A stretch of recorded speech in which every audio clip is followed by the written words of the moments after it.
بۆی من لێرە و پرسیارێک دەکەم بۆ هەموو ئەو کەسانێک کە مەولود دەکەن دەڵێن مەولودکردن خێرە یان شەڕە لە جوابدا دەبێ بڵێن خێرە چونکە ئەگەر شەڕ بێ نایکەن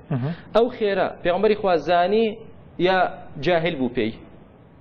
ئەگەر بڵێن جاهل بوو پێی نە بە تەواوی گەم پرسیارەکەم کە بڵێن جاهل بۆ نەیزانیوە مەولود خێرە مەولودکردن دەڵێن کافر بووی چۆن دەڵێ پێغەمبەر جاهلە دەبێ بڵێ پێغەمبەر زانیوێتی باشە کە زانیوێتی کەتمی کرد یا بەلاغی کرد پێغەمبەر ساسم ئەو علمەی کە زانی مەولودکردن خێرە ڕایگەیاند بە ئومەتەکە یا شاردیەوە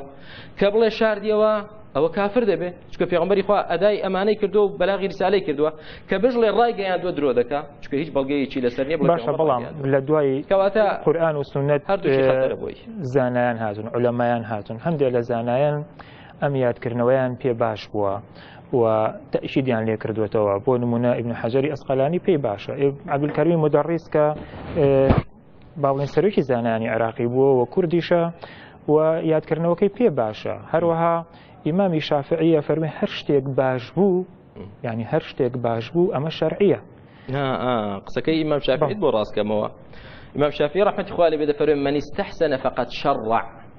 فەرمی هەر کەسێ لە دینی خوادا بڵێ من شتێکم پێ باشە و بەڵگەشی لەسەر دەبێ ئەوە شەریعەتی داناوە ئەوەش کوفرە ئیمام شافعی دژی ئەوەیە چونکە خوای پەروەردگار دەفەرمێکی ئەم لەهم شوڕەکاء شرعوا لهم من الدين ما لم يأذن به الله ئەوانە جگە لەخوا هیچ شەریکی تریان هەیە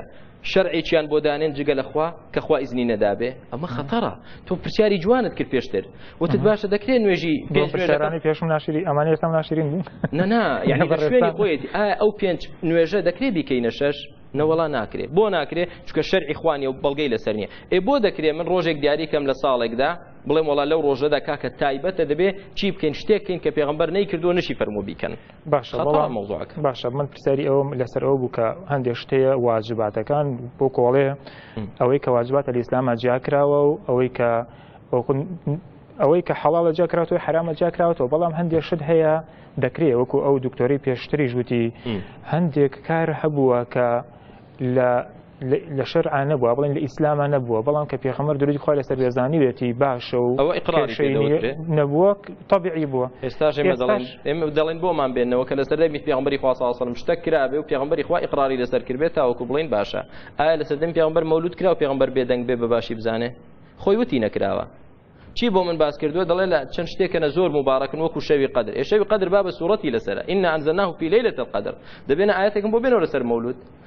ڕۆژی عەرەفەم بۆ باز دەکا حەدیثی صحیح لەسەرە کە پێغەمبەری خوا صلی الله علیه و سلم دەفەرمێ ڕۆژی عەرەفە ڕۆژ فەرمودیان هێنایەوە فەرمودەکەی خوا لەسەر بێ ئەوە بۆ کە بە ڕۆژوو بووە ڕەبیع 12 ڕەبیع الأول یا دووشەممان وتێتی لەبەر لە ڕۆژی دووشەمە لەدایک بووم و قورئان هاتۆتە خوارەوە مان نییە براکەم ئەوانیش باوا بکەن هەموو دووشەمەیەک بە ڕۆژوو بن واللهی دەڵێن دەستان خۆش بێ خوا خێرتان بنووسێ کەواتە بەڵگەکە عەمەلی پێ دەکەن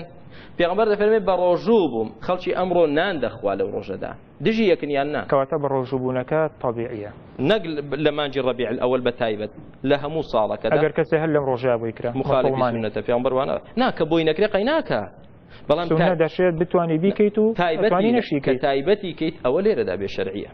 دەنا هەموو دووشەمەیەک بە ڕۆژوو بە خوا خێرت بنووسێ کارێکی باش دەکەیت